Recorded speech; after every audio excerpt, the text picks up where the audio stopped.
নমস্কার, আমি অ্যাস্ট্রো শ্রীময়ী শায়নী। আপনাদের সকলকে আগমনী জ্যোতিষ পাঠায় স্বাগত। আমি কিন্তু এর আগে আপনাদেরকে বলেইছিলাম ২০২৬ কোন রাশি কেমন যাবে সেই বিষয়ে কিন্তু আপনাদের সাথে আলোচনা করব। ঠিক সেই মতে কিন্তু আজকের এই ভিডিও শুরু। ২০২৬ রাশিচক্রের সর্বপ্রথম রাশি মেষ রাশির কেমন যেতে পারে সারাটা বছর, সেই হিসাবে কিন্তু আপনাদেরকে একটা ছোট্ট ধারণা দেওয়ার চেষ্টা করব। চলুন তাহলে ভিডিও শুরু করা যাক। মেষ রাশিকে নিয়ে সবার ফার্স্টেই বলি, ২০২৬ কিন্তু মেষ রাশির জাতক জাতিকাদের জন্য খুব যে খারাপ বছর তাও নয়, বিশেষ যে ভালো বছর তাও কিন্তু নয়।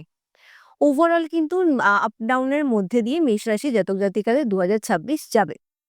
এবার ভালো খারাপের যদি আমি আলাদা করে আইডেন্টিফিকেশন করে বলি, ২০২৬-এ বেশিরভাগ মানুষের ক্ষেত্রেই দেখবেন কর্মজীবনে একটা কিন্তু ভালো কোনো পোস্টের পাওয়ার একটা সম্ভাবনা আপনার জীবনে আসবে। ভালো কোনো কর্ম উন্নতির জায়গা বা আয় সংস্থান বৃদ্ধির জায়গা কিন্তু আপনার জীবনে আসবে।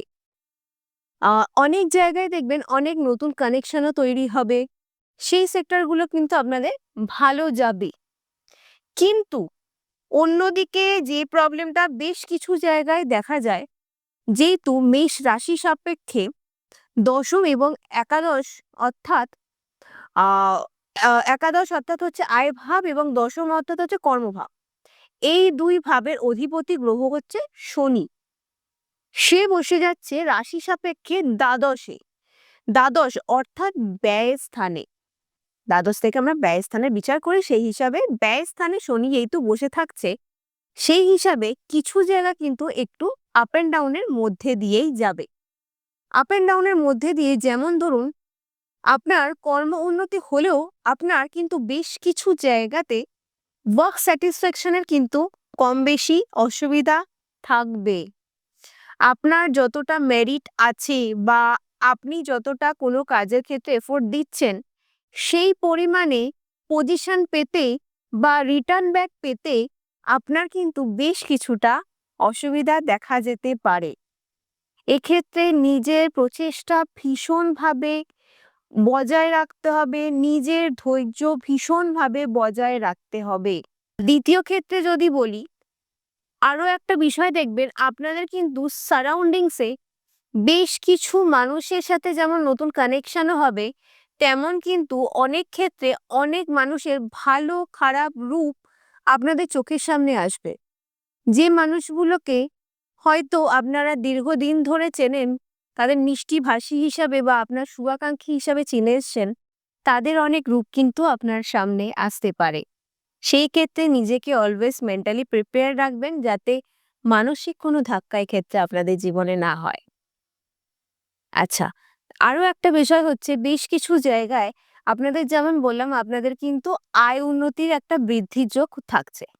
একটা কথা সেক্ষেত্রে অলওয়েজ মাথায় রাখবেন, চেষ্টা করবেন হাতে যতই যা টাকা আসছে না কেন, সেটা লিকুইড মানি অবস্থায় হাতে কম রাখতে।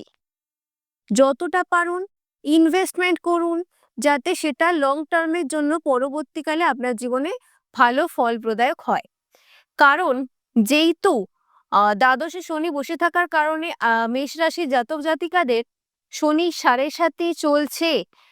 সেক্ষেত্রে কিন্তু ইনকামের হলেও কোথাও গিয়ে কিন্তু ড্রেনেজ মানি প্রবণতাটা একটু হলেও বেশি থাকবে, যাতে এই ড্রেনেজ মানি প্রবলেম থেকে আপনি আপনার নিজের সেক্টরকে বাঁচাতে পারেন, যাতে খুব বেশি কিন্তু অসুবিধা না হয়।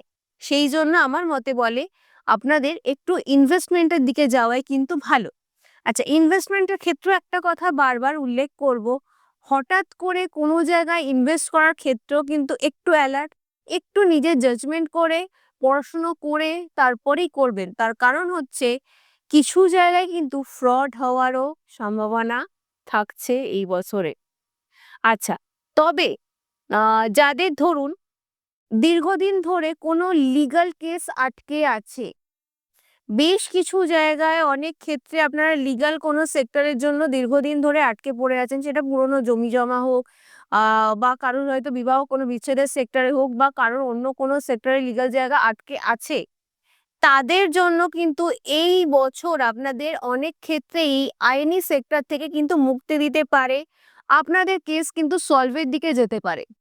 সুতরাং সেক্ষেত্রে নিজেদের প্রচেষ্টা একটু বজায় রাখুন এবং একটু নিজেকে যাতে এই জায়গাটা মিটে যায় তার জন্য প্রচেষ্টা করুন। দেখুন আপনাদের কিন্তু এই বছর এই আইনি সেক্টরে সলভের জায়গা কিন্তু সম্ভব। যে সমস্ত জাতক জাতিকারা রিলেশনশিপে আছেন তাদেরকে একটা কথা বলি, যদিও দেখুন মেষ রাশি জাতক জাতিকাদের নর্মাল নেচারই একটু শর্ট টেম্পার, একটু রাগী, একটু জেদ বেশি, এটা নর্মাল কিন্তু মেষ রাশির স্বভাব। তারপরেও এই যে টাইমিংটা আপনাদের জীবনে চলছে, এই সময়টাতে কিন্তু নিজেদের মাথা কম বেশি ঠান্ডা রাখতেই হবে। যদি সেটা না রাখতে পারছেন, অকারণে আপনার পার্টনারের সাথে কিন্তু বেশ কিছু জায়গায় ঝামেলা তৈরি হবে, বেশ কিছুটা দূরত্ব তৈরি হতে পারে। হয়তো সেটা মিটেও যাবে, মিটে যাবে না সে কথাটা আমি বলছি না, কিন্তু অকারণে বেশ কিছু জায়গায় ভুল বোঝাবুঝি দূরত্ব বাড়তে পারে। দেখুন সেটা আপনারও কাম্য নয়, সেটা আমারও কাম্য নয়।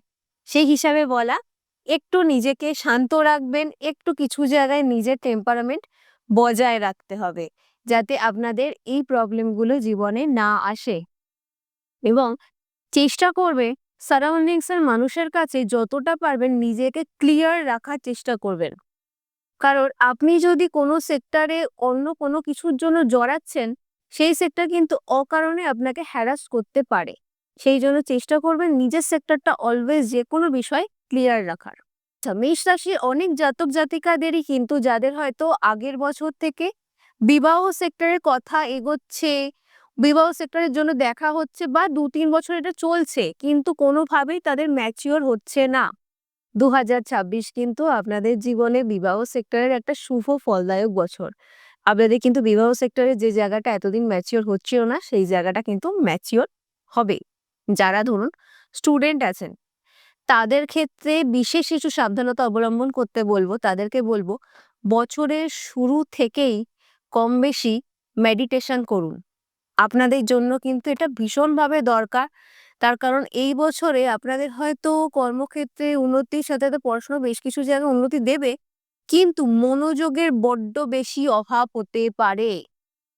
মনোযোগের এই অভাবের জায়গা থেকে নিজেকে রুখতে, নিজের মানসিক চঞ্চলতা কমাতে আপনাদের কিন্তু মেডিটেশনের জায়গায় কিন্তু আসতেই হবে। তাই অতি অবশ্যই কিন্তু এখন থেকেই একটু মেডিটেশন প্র্যাকটিস করুন। এটা কিন্তু আপনাদের ক্ষেত্রে খুব বেশি দরকার পড়বে। এবং অনেকে যারা গভর্নমেন্ট সেক্টরের ক্ষেত্রে প্রিপারেশন নিচ্ছেন বা হয়তো কোনো কম্পিটিটিভ এক্সামের ক্ষেত্রে প্রিপারেশন নিচ্ছেন, তারা বিশেষ করে বলবো একটু এই মেডিটেশনটা প্র্যাকটিস করুন। না হলে দেখুন আপনাদের এই বছরে কিন্তু ম্যাক্সিমাম জনেরই এই সেক্টরগুলো বা লেগে যাওয়ার, বা গভর্নমেন্ট সেক্টরে বলুন বা কোনো কম্পিটিটিভ এক্সাম বলুন, এই যে সেক্টরগুলোতে লেগে যাওয়ার একটা চান্স কিন্তু রয়েছে, আপনাদের কিন্তু ক্র্যাক হওয়ার একটা প্রবণতা থাকছে। কিন্তু যদি কোনো কারণে লাস্টের দিকে কনসেন্ট্রেশনের প্রবলেম হচ্ছে, যদি সেটাকে আপনারা কন্ট্রোল না করতে পারে, বেশ কিছু জায়গায় কিন্তু অল্প গ্যাপের জন্য, অল্প মার্জিনের জন্য কিন্তু না হলে জায়গাটা নষ্ট হতে পারে, যেটা কিন্তু আপনার সারা জীবনের হয়তো একটা আফসোস ক্রিয়েট করতে পারে। যাতে সেই জিনিসটা না হয়, সেই জন্যই বারবার বলছি একটু মেডিটেশন প্র্যাকটিস করুন। তাতে কিন্তু গিয়ে আপনাদের এই সেক্টরগুলো কিন্তু খুব সুষ্ঠুভাবে ম্যাচিওর হবে, একটা খুব সুন্দর লাইফ দেবে। আপনাদের আরো একটা বিষয় বলবো, সেটা হচ্ছে শারীরিক ক্ষেত্র। মেষ রাশি জাতক জাতিকাদের কিন্তু বেশ কিছু জায়গায় নার্ভস এবং বোনসের কিছু সমস্যা কিন্তু এই বছর দেখা দেবে। নার্ভস এবং বোনসের মধ্যে বিশেষত গাঁটে ব্যথার টেন্ডেন্সি, মাথা, ঘাড়, মেরুদণ্ড, জয়েন্ট পেন, এইগুলোর টেন্ডেন্সি কিন্তু কম বেশি একটু দেখা যাবে। অনেক জায়গায় যেমন মাথা গরমেরও প্রবণতা থাকবে, অনেক জায়গায় কিন্তু ডিপ্রেশন বাড়ার টেন্ডেন্সি আসবে, অ্যাংজাইটির টেন্ডেন্সি আসবে, ওভার থিঙ্কিং এর টেন্ডেন্সি আসবে। কোথাও গিয়ে এরকম ফিল হবে কি আমার সারাউন্ডিংস এর মানুষ হয়তো কোনোভাবেই আমায় বোঝে না। এই জিনিসগুলো কিন্তু কম বেশি হবে। কিছু জায়গায় আপ অ্যান্ড ডাউন স্টমাকের প্রবলেম দেখা যাবে এবং বিশেষত একটু লিভারের ক্ষেত্রে আপনারা কিন্তু অ্যালার্ট থাকবেন। কিছু মানুষের কিন্তু ফ্যাটি লিভারের সম্ভাবনা কিন্তু মেষ রাশির জাতক জাতিকাদের মধ্যে এই বছরে দেখা যাবে। সুতরাং সেই বিষয়ে কিন্তু ভীষণভাবে অ্যালার্ট থাকুন। নিজের খাওয়া-দাওয়াকে ১ম থেকেই কন্ট্রোলে রাখুন এবং নার্ভস এবং বোনসে যেহেতু একটা অসুবিধার প্রবণতা থাকছে, বছরের ১ম থেকেই কিন্তু কম বেশি ফ্রি হ্যান্ড এক্সারসাইজ কিন্তু মেইনটেইন করুন। আ আরেকটা বিষয় হচ্ছে একটু অ্যালার্ট থাকবেন যাতে কোনোভাবে হঠাৎই চোট বা আঘাতের একটা প্রবণতা যেহেতু এবছর থাকছে, বড় কিছু থেকে যেন নিজেকে বাঁচাতে পারেন, বড় কোনো অ্যাক্সিডেন্টাল পজিশন থেকে যেন নিজেকে রক্ষা করতে পারেন, সেই বিষয়ে কিন্তু একটু অ্যালার্টভাবে রাস্তাঘাটে কিন্তু চলাফেরা করার চেষ্টা করবেন। একটা কিন্তু অ্যাক্সিডেন্টাল যোগ কিন্তু এই মেষ রাশির এই বছরে কম বেশি থেকে যাচ্ছে এবং অ্যাক্সিডেন্ট ঘটলেও এটা কিন্তু এই নার্ভস বোনসে গিয়েই কিন্তু আপনাকে মেইন চোটটা কিন্তু দেবে। সেই বিষয়ে একটু অ্যালার্ট, একটু ভেবে চলাফেরা করবেন, যেকোনো ডিসিশন একটু ভেবে নেবেন। আরো একটা বড় বিষয় আমি কথা বলতে গিয়ে মিস করছিলাম, সেটা হচ্ছে নিজের জীবনে এই বছরে মেষ রাশির সকল জাতক জাতিকাদের ক্ষেত্রেই কথাটাই বলছি। মেষ রাশির জাতক জাতিকারা এই বছরে নিজের জীবনের বড় যাই ডিসিশন নিন না কেন, একবারের বেশি সেটাকে ভাবুন, ভেবে তারপরেই নিন। না হলে কিন্তু হুজুকে নেওয়া কোনো ডিসিশন আপনার জীবনে কিন্তু বড় একটা প্রভাব ফেলতে পারে। সেই বিষয়ে কিন্তু ভীষণভাবে অ্যালার্ট থাকুন, সাবধান থাকুন এবং বুঝে শুনে কোনো জায়গায় সিদ্ধান্ত নিন, যা কিন্তু আপনার জীবনকে অনেক বেশি সুষ্ঠু করতে পারে। আমি আপনাদেরকে বিবাহর কথা তো বললামই, তারপরেও একটা কথা বলি, যেহেতু শনি ৭.৫ থাকছে, বিবাহের সবকিছু ঠিক হলেও বিবাহের সেক্টরে কিন্তু বিয়ের আগে কিন্তু অতি অবশ্যই সঠিক জোটক বিচার কিন্তু করাবেন। সঠিক জোটক বিচারে বিবাহ হওয়া কিন্তু খুব দরকার। এটা কিন্তু অলওয়েজ মাথায় রাখবেন। তাতে আপনার জীবন আরো বেশি সুন্দর হয়ে উঠবে। আশা করছি মেষ রাশির জাতক জাতিকাদের জন্য ২০২৬ কিরকম কি যাবে আমি তার একটা ধারণা দিতে পারলাম। আপনাদের যদি এছাড়াও আরো কোনো প্রশ্ন থাকে যেটা হয়তো আমি এই ভিডিওয় বলতে পারিনি, তো আপনারা আমায় প্রশ্নটা করতে পারেন। আমি নিশ্চয়ই আপনাদেরকে উত্তর দেব। নমস্কার, সকলে খুব ভালো থাকুন। সকলের ২০২৬ খুব ভালো কাটুক।